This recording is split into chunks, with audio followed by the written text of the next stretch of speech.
ما طالب علمان اهل سنت و الجماعت خیرخواه هستیم. ما به شما مردم مسلمان تاجیکستان، افغانستان، ایران یا نه فقط به مسلمان ها، غیر مسلمان هایی که در این منطقه هستند و سخنهای ما را میفهمند، ما خیرخواه شما هستیم.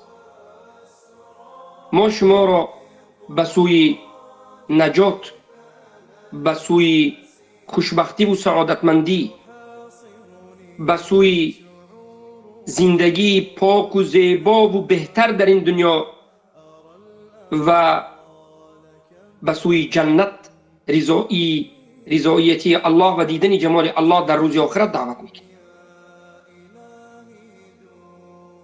ما خواهان نجات شما هستیم.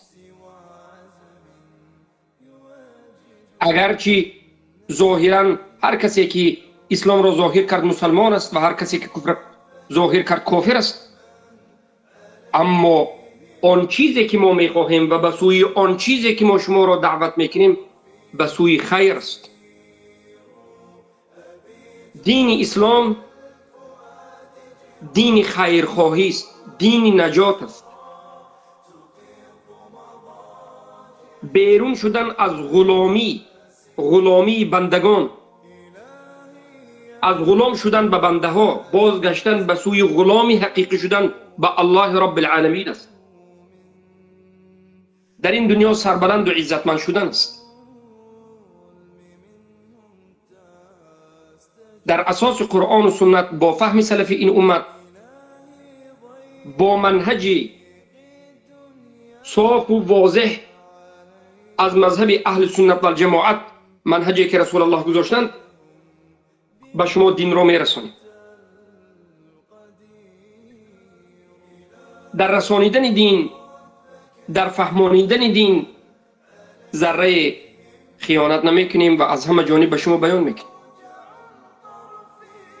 پس هر کسی که از شما نجات را خواهد، هر کسی که از شما رضا شدن الله، یعنی خواهد که الله از او راضی باشد، جنت را خواهد، نجات را خواهد، بسم الله به این دعوت مبارکه لبیک بگوید، لا اله الا الله را بیاموزد، مسلمان شد، از طاغوت پرستی و از ترس طاغوت دین ترک کنی را بس کند.